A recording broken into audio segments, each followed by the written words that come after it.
Greetings everybody, my name is the LUI and I'm so post-workout. I wanted to bring you back with me 2 to 3 decades ago to that epoch, that era where aestheticism was still reigning supreme.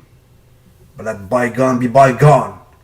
Aaron Baker is his name if you guys are unaware. He was an absolute sight to be contemplated. Look at that. He was the original version of Kai Green. He liked to have those kind of costumes, right? Batman style. He was hugely underrated. One of the most craziest body parts. Admire the triceps and salute. Look at the aesthetics.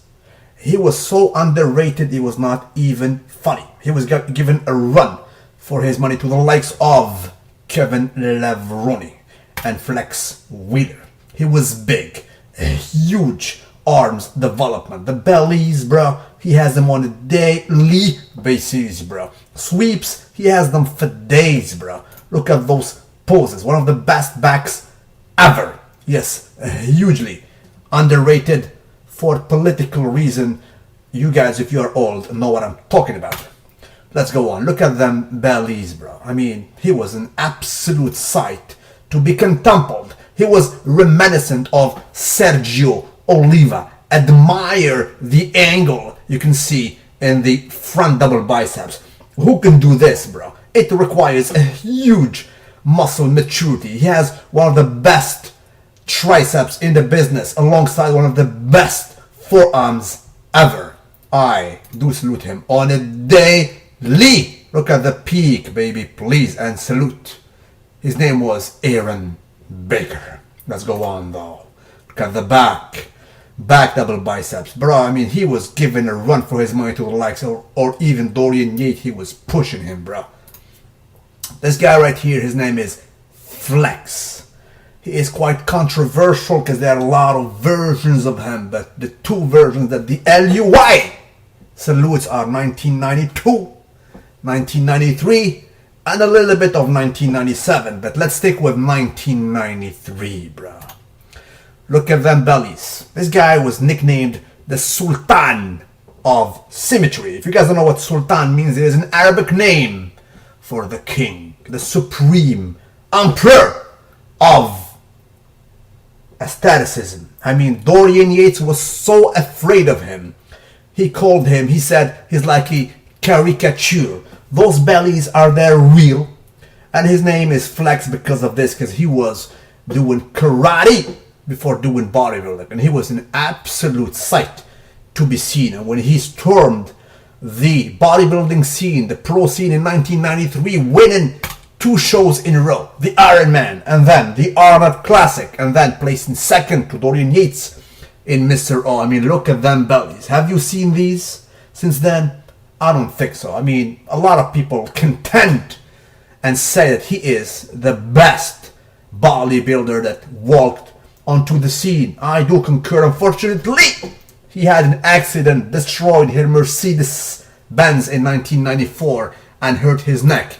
And from then, unfortunately, his career was not the same. 2002, he retired with some issues, grave issues at that matter, in his kidneys, baby please. But the LUI has to salute the Flex. It was a sight to be contemplated. I have this as a picture, as a poster, when I was a teen lifter in my room. Bro, you did represent, Flex. I do salute you so much, bro. Look at that. This is actually an epic picture. If you guys don't know it, probably you don't even, bro. Let's go on, though. Look at them bellies. For days, even more impressive than the current reigning Mr. Olympia, Phil Heath. I genuinely believe that this guy has an edge when it comes to aestheticism and also genetic. That's what's up. Look at him. This was an epic picture in 1993, and this signaled to the gentleman in the center, Lee Labrada, that he had to retire because, you know, he was getting old and the game was getting deeper. Look at the ray. Look at the ray. That's what's up. There we go. This guy right here, you guys cannot see him properly. Let me bring it a little bit down. His name was Francis Benfato. Excuse my accent because he is French from France. I mean, this guy, when he stormed the bodybuilding scene, he placed 5 actually in the first Mr. Olympia, yet he was weighing 170 pounds. Who can do that nowadays? Nobody can. And actually, the late, my God bless his soul, Joe Weider, took actually the statue of Mr. Olympia from the hands of the reigning Mr. Olympia of back then. His name was Lee Haney. He took it from Lee Haney and he gave it in the hands of Francis Benfato, meaning, bro, you do represent. Even though the judges give you number 5 because they don't know you because of politics. But in the book of Joe Weider, the father of modern bodybuilding, this guy was represented. He was small, 170. Yet, look at this. This is called the crucifix pose. It might look simple. Try to do it, bro. It requires a huge amount of flexibility, not only of the muscles, but also of the joints, of everything, and even the nerves. Google the ulnar nerve. You can see the ulnar nerve here between the biceps and the triceps. He was a sight to be seen. Look at the aestheticism and do salute. Francis Benfato. He's still in shape until today. You can Google him when he was 50. He was still representing. I do salute Francis on it daily. And I had this picture as a poster. I do recall it in my room when I did not even lift, bro. That's what's up. I have this one too. And I have this one too. I gotta confess. So let me bring you back to that era, guys.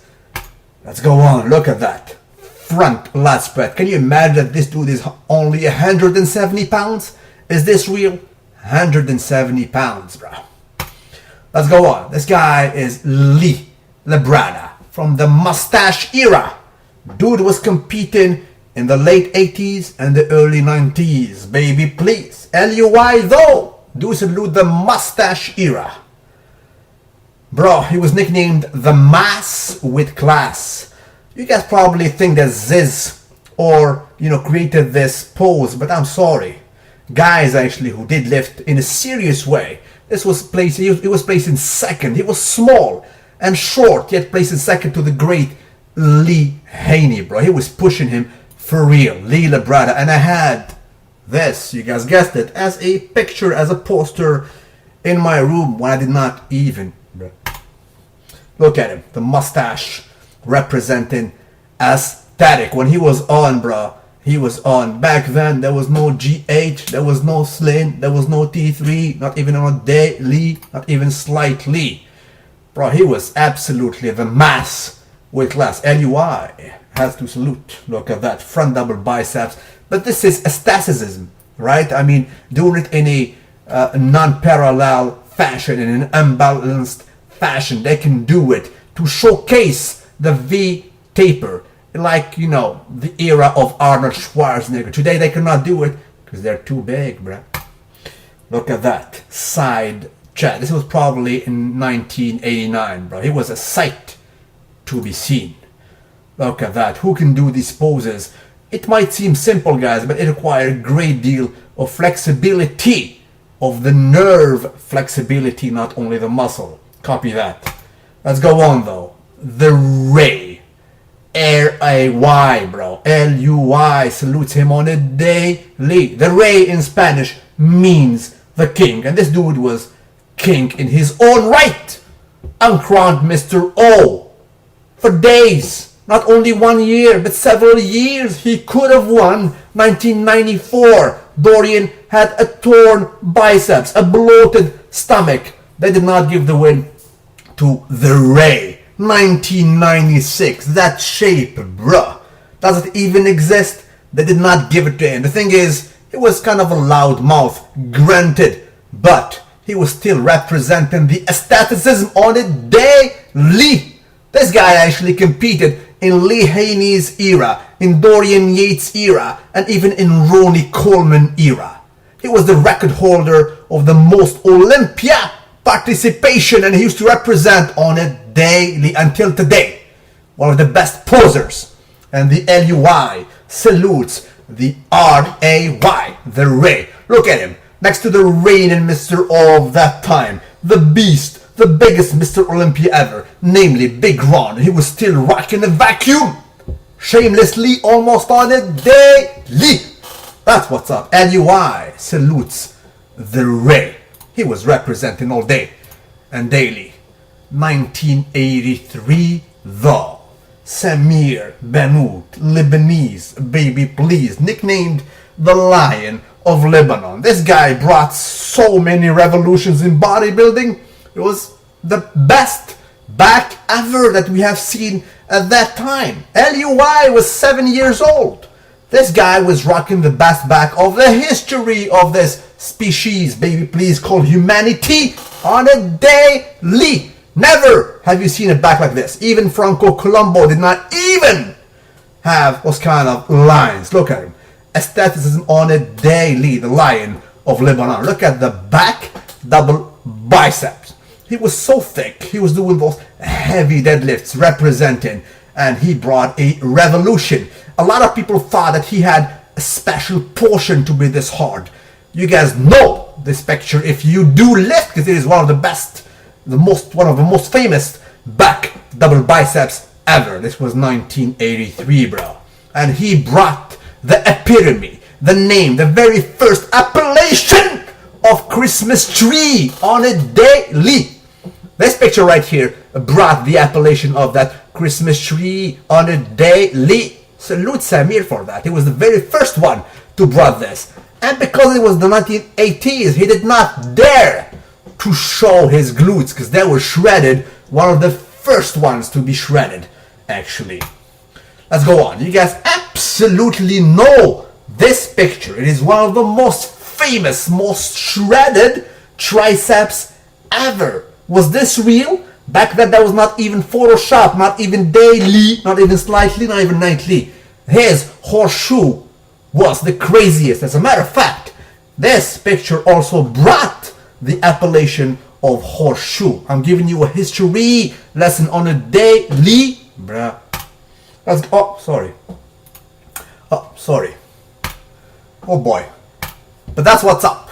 LUI was so post-workout, I had to bring you with me, Marty McFly, Back to the Future style, to the 80s and 90s, baby please.